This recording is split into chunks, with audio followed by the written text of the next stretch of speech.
Hi friends, welcome to నిపుణాగరాజ్ the voice of truth. మీరు ఈ ఛానల్ ఇంకా సబ్స్క్రైబ్ చేసుకోకుంటే వెంటనే సబ్స్క్రైబ్ చేయండి ఫర్ ఇన్స్టెంట్ అప్డేట్స్. ఇక ఈరోజు మా టాపిక్ డియర్ జెన్జీ కమాన్ కాసేపు మాట్లాడుకుందాం అని అంటున్నారు మన ట్రేడ్ పండితులు. మనకు తెలుసు కదా, ఇప్పుడున్న టీనేజ్ బ్యాచ్ని జెన్జీ అని పిలుచుకుంటున్నామని. నెక్స్ట్ వీళ్ళ తర్వాత ఆల్ఫా, బీటా, గామా జనరేషన్స్ వస్తాయన్నమాట. ఇక మ్యాటర్లోకి వెళ్తే ఈ జెన్జీని చూస్తుంటే జాలేస్తుంది. దారం తెగిపోయిన గాలిపటంలా ఉంది ఈ జనరేషన్ అనే చెప్పాలి.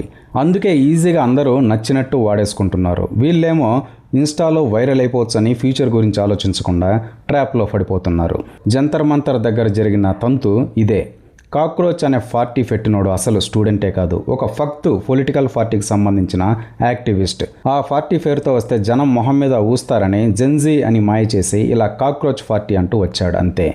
ఇక ఆడిని ముందు పెట్టి వెనకనున్న రాజకీయ శక్తులు పొగపెట్టేసరికి జెన్జీ యూత్ అక్కడికి చేరి ప్రధాని మోడీని ఎంత తిడితే అంత వైరల్ అయిపోవచ్చని, పోలీసులపైన దాడి చేస్తే ఇన్స్టాలో ఇన్స్టెంట్గా హీరోయిజము ఇంకా ఫాలోయింగ్ వచ్చేస్తుందని, వాళ్ళు ఇచ్చే ఫ్రీ బర్గర్లు, పిజ్జాలు తింటూ రీల్కి ఇంత అని ఇచ్చే పేమెంట్స్ తీసుకొని బాగానే ఎంజాయ్ చేశారు. అసలు ఇదంతా ఎందుకు చేస్తున్నారో ఐడియా కూడా లేదు చాలామందికి అక్కడ. మరీ ముఖ్యంగా జెన్జీ అమ్మాయిలైతే చెప్పరాని బూతులతో స్పాన్సర్స్ రాసిచ్చిన ప్లకార్డులు పట్టుకొని ప్రధానిని, వాళ్ళ అమ్మగారిని చండాలమైన బూతులు తిడుతూ వాటిని రీల్స్గా అప్లోడ్ చేసి ఇన్స్టాలో వైరల్ అయ్యే కొద్దీ ఇంకా రెచ్చిపోయారు. కొందరైతే మోడీ డిక్టేటర్ అంటూ తెగ ఊగిపోయారు. అసలు మీకు డిక్టేటర్ ఎలా ఉంటాడో, డిక్టేటర్షిప్ ఎలా ఉంటుందో మినిమం ఐడియా కూడా లేనట్టుంది. ఒకసారి 6 నెలల క్రితం ఇరాన్లో ఏం జరిగిందో తెలుసుకోండి. ఇరాన్ డిక్టేటర్ ఖమేనీని వ్యతిరేకిస్తూ ఇరాన్ యువత టెహ్రాన్ రోడ్ల మీదకు వచ్చింది.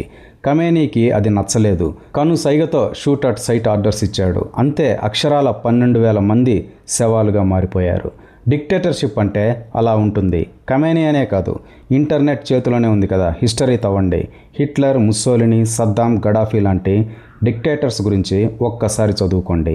ఎగ్జైట్మెంట్ అక్కడికి చాలకుంటే ప్రస్తుతం ఉన్న North Korea Kim Jong Un dictatorship ఎలా ఉంటుందో తెలుసుకోండి. అప్పుడు చెప్పండి మోడీ ఎంత పెద్ద డిక్టేటరో. తెలిసి తెలియని పిల్లలు ఇంటర్నెట్లో వైరల్ అవ్వడానికి ఎవరో పక్కదోవ పట్టిస్తూ ఉంటే తనని పచ్చి బూతులు తిడుతున్నా కూడా యాక్షన్ తీసుకోలేని గొప్ప డిక్టేటర్ మోడీ. పోలీసులని, ఆర్ఏఎఫ్ పర్సనల్స్ని కింద పడేసి కొడుతున్నా మీ భవిష్యత్తు జైలు పాలు అవ్వద్దని పోలీసుల చేతులు కట్టేసిన గొప్ప డిక్టేటర్ మోడీ. ఒక్కసారి 14 ఏళ్ళు వెనక్కి వెళ్ళి చూడండి. ఢిల్లీలో నిర్భయ కోసం ఇలాగే రోడ్లపైకి వచ్చిన యువతని అప్పటి కాంగ్రెస్ ప్రభుత్వం ఆడ మగ అని చూడకుండా ఎలా తుక్కు రేగ్గొట్టించారో తెలుసుకొని మోడీ ఎంత పెద్ద డిక్టేటరో కంపేర్ చేసుకోండి. చేతిలో అల్టిమేట్ పవర్ పెట్టుకొని కూడా వాడలేదు అంటే దాని అర్థం డిక్టేటర్ అని కాదు, మానవతావాది అని. ఇందిరాగాంధీకి చిన్న ఈగో స్పైక్ అయినందుకే 70sలో ఇండియాకి ఎమర్జెన్సీ వచ్చింది. ఆ చీకటి రోజులు ఎలా ఉండేవో మీ తాతలు బతికుంటే అడగండి. ఈరోజు ఆమె మనవడు రాహుల్ గాంధీ వచ్చి మిమ్మల్ని మోడీపైకి ఉసిగొలుపుతున్నాడు. మీరు నిజంగా తెలివైన జెన్జీ అయ్యుంటే రాహుల్ గాంధీని నిలబెట్టి అడగాలి, మీ నాయనమ్మ ఎందుకు ఇండియాలో ఎమర్జెన్సీ పెట్టింది అని. మీరు అడగలేరు, ఎందుకంటే మీకు కనీసం డిక్టేటర్షిప్ మీనింగ్ కూడా తెలియదు కాబట్టి. అవును, మోడీ మొండోడే కానీ మంచోడు. పక్కనున్న శత్రుదేశాలు మనపైకి కన్నెత్తడానికి కూడా భయపడేలా చేసిన మొండోడు. కాంగ్రెస్ రూలింగ్లో ముంబైలో అతి పెద్ద మారణహోమం జరిగితే చేతులు కట్టుకొని అమెరికా ప్రెసిడెంట్ దగ్గరికి సార్ అని పరిగెత్తాడు అప్పటి కాంగ్రెస్ ప్రధాని. కానీ ఇప్పుడు యురి, పెహల్గామ్ సంఘటనలు జరగగానే మాకు అమెరికా పర్మిషన్ అవసరం లేదని నేరుగా పాకిస్తాన్ లోపలికి వెళ్ళి పగలగొట్టేలా చేసిన మొండోడు మోడీ. ఈరోజు పాకిస్తాన్ అన్నీ మూసుకొని కూర్చుంది. మనపైన ఏ కుట్ర చేయాలన్నా 1000 సార్లు ఆలోచించుకునేలా చేసిన మొండోడు మోడీ. మీరు జంతర్ మంతర్లో అంత అల్లరి చేసిన ఏ ఒక్క అసాంఘిక సంఘటన కూడా జరగనివ్వకుండా కట్టుదిట్టం చేసిన మొండోడు మోడీ. అదే మొండి మోడీ మంచోడు కూడా. ఇండియా గ్లోబల్ ఎకనామికల్ చార్ట్లో 4 ట్రిలియన్తో 4th ప్లేస్లో నిలబెట్టిన మంచోడు. 77 ఏళ్ల స్వతంత్ర భారత్ తొలిసారిగా made in India semi conductor chip తయారు చేసేలా ప్రోత్సహించిన మంచోడు. Infrastructure is nervous system of the countries economy అని రాజీ పడకుండా 1000 కిలోమీటర్ల దూరాలను గంటల్లోకి మారుస్తున్న మంచోడు. ఫ్యూచర్ ఈజ్ ఏఐ అని, అందులో భారతీయుత భాగస్వామ్యం కావాలని గ్లోబల్ దిగ్గజాలతో డేటా సెంటర్స్ని ఇండియాలోనే పెట్టిస్తున్న మంచోడు. స్పేస్లో అజమాయిషి అగ్రరాజ్యాలకే కాదని, ఇండియన్ ఇంటెలిజెన్స్ తక్కువేమీ కాదని, రోదస్లో త్రివర్ణం ఎగరాల్సిందే అని పట్టుబడుతున్న మంచోడు. డిఫెన్స్ ఆయుధాలు ఇక కొనక్కర్లేకుండా వాటిని మించినవి మన డిఆర్డిఓ ద్వారా మనం చేసుకోవడమే కాక డిఫెన్స్ ఎక్స్పోర్ట్స్తో దేశానికి రెవెన్యూ తెప్పిస్తున్న మంచోడు. ఓ జెన్జీ యువత, అన్నింటికీ మించి మోడీ మీవాడు. కుటుంబం లేనివాడు, సమాజమే కుటుంబం అనుకునేవాడు. వేల కోట్లు దోచిపెట్టుకోవడానికి వారసులు లేనివాడు, మీ భవిష్యత్తు కాలరాసే స్కామ్లు చేసుకోవడానికి బంధువులు కూడా లేనివాడు, మిమ్మల్ని రాజకీయంగా వాడుకునే పదవీ దాహం అసలు లేనివాడు. ఆల్రెడీ 3 సార్లు ఒక స్టేట్కి సీఎంగా, 3 సార్లు లార్జెస్ట్ డెమోక్రటిక్ కంట్రీకి పీఎంగా చేసినోడు ఇంకేం హై చూడాలనుకుంటాడు. ఆల్రెడీ ఆల్ టైమ్ రికార్డు పెట్టినోడు మీలాంటి చిన్నపిల్లలతో రాజకీయాలు చేస్తాడా? నిజానికి మీతో రాజకీయాలు చేస్తున్నది, మిమ్మల్ని రాజకీయంగా వాడుకుంటున్నది, మిమ్మల్ని వెనకుండి ఉసిగొలుపుతున్న వాళ్ళు. ఒక్కసారి వీళ్ళను చూడండి. అందరూ పొలిటికల్ నెపోకిడ్సే. తాతలు తండ్రులు జనం పైన స్వారీ చేశారు, మేము చేస్తాం అవకాశం ఇవ్వండి అనేవాళ్లే. కానీ వీళ్ళు ఎవరైనా పైన మోడీ చేసిన ఒక్క పనైనా తెగువతో చేసే దమ్మున్నోళ్ళేనా? వీళ్లకు వారసత్వంగా మీ పైన అజమాయిషీ చేసే పవర్ కావాలి. జాతి సంపద వీళ్ళ ఫ్యామిలీ సంపదలు అవ్వాలి.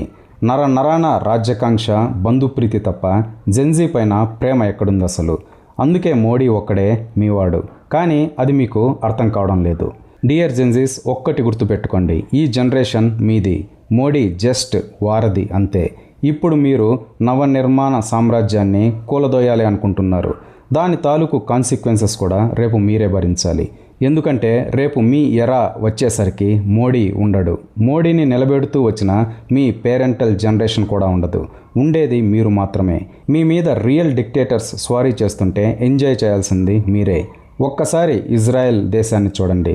చుట్టూ కరడుగట్టిన శత్రు దేశాలు ఉన్నా కూడా దేశం మీద ఈగ వాలనివ్వడు వాళ్ళ ప్రధాని. కారణం, ఆ దేశ ప్రజలు, యువత అందరూ ప్రధాని వెంటే ఉంటారు కాబట్టి. ఇండియా చుట్టూ శత్రు దేశాలే. బయట నుంచి కొట్టలేమనే ఇలా లోపల నుంచి మీ ద్వారా కొట్టాలనుకుంటున్నారు. వాళ్లకు ఊతమిస్తే మీ భవిష్యత్తుకు మీరే గండి కొట్టుకున్నట్టు. చెప్పాం కదా, అప్పటికి మోడీ ఉండడు. మిమ్మల్ని ఇప్పుడు గైడ్ చేస్తున్న పేరెంటల్ జనరేషన్ కూడా ఉండదు. అందుకే ఫేక్ పొలిటికల్ టాక్టిక్స్కి పడద్దు. ఫ్యూచర్ అంటే ఇన్స్టా రీల్స్ కాదు, ఫ్యూచర్ అంటే progress. As you so shall you reap అనే ద గ్రేట్ ప్రోవర్బ్ మీకు తెలుసు కదా. ఈరోజు ఏవి చల్లితే రేపు అవే మొలకెత్తుతాయి. జెన్జీ అంటే టాటూ ఫ్యాషన్ కాదు, ఫ్యూచర్ పట్ల ప్యాషన్ ఉండాలి. చిల్లర రాజకీయాలని తిప్పికొట్టాలే కానీ వాటి ట్రాప్లో పడకూడదు.